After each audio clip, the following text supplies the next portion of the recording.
Good morning, everyone, and welcome to the Think Future podcast.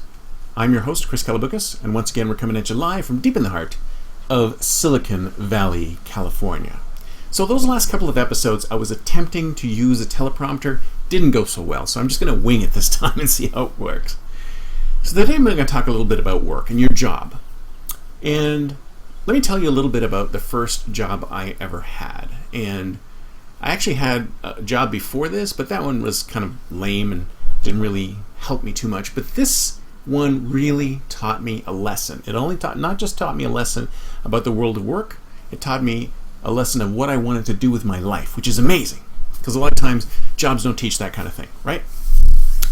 So let's go back into history when I got my first job. My mom helped me get this job, but it was at the cafeteria of the Toronto City Hall. And the Toronto City Hall is, you've probably seen the structure. It's this modern looking building. It's got curved towers with a flying saucer kind of thing in the middle.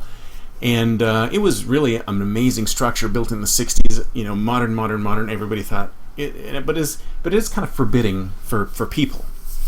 Anyways, in the very basement of the Toronto City Hall, there was a restaurant cafeteria. So there's a restaurant and cafeteria. There were like two cafeterias and a restaurant. And behind the two cafeterias and a restaurant, there was a kitchen. And it was an incredibly long kitchen from one end of the building to the other end of the building.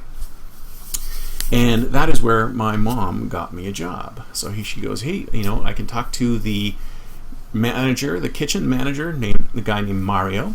Tall guy, mustache, did not look like the video game character. And he said, she said, I'm going to help you get a job with him. So I said, that's great. So I interviewed with him. He said, yep, you can start on Monday.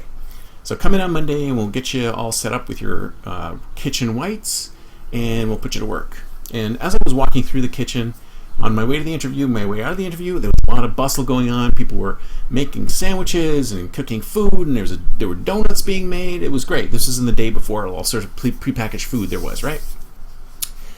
So I thought, wow, this is great. I'm going to get a chance to do all of this stuff, which I have never done before in a commercial setting. I did it before when I was helping my parents with their restaurant business. Hey, pretty strange that a Greek kid has a restaurant business, right? So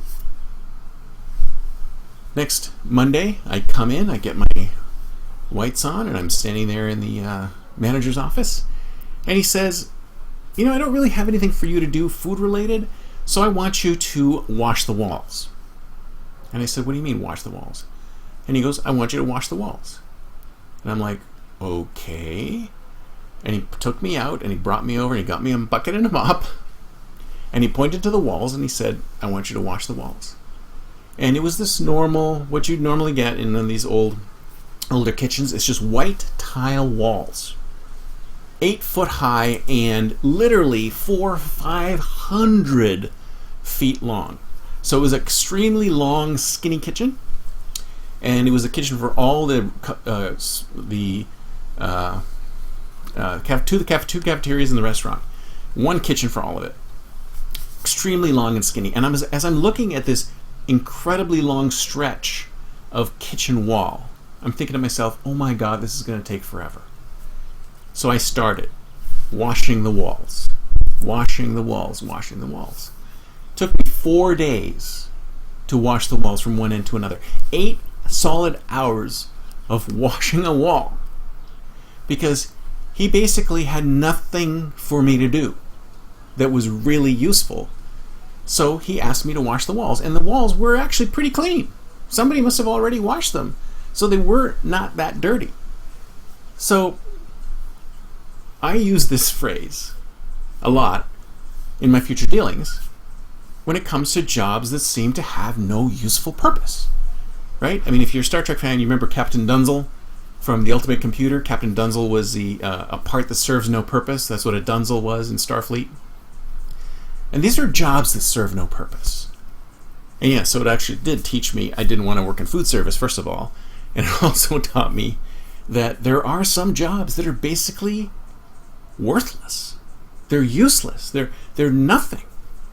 And the reality is that once I've gotten into the corporate life and corporate world and working with clients, I can see tons of jobs like that. Tons.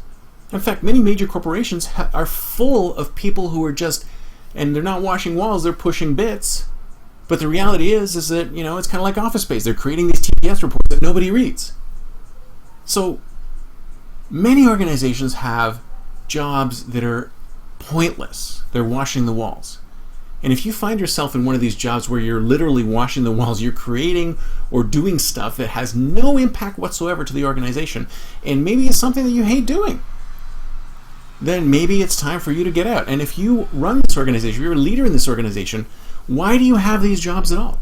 Take a fine-tooth comb to the entire organization and look at it and say, do we have people washing the walls here? Are people doing nothing that moves the vision of this company forward? And if those people are here, let's put them into new roles. Let's give them something else to do. They're all intelligent, creative humans.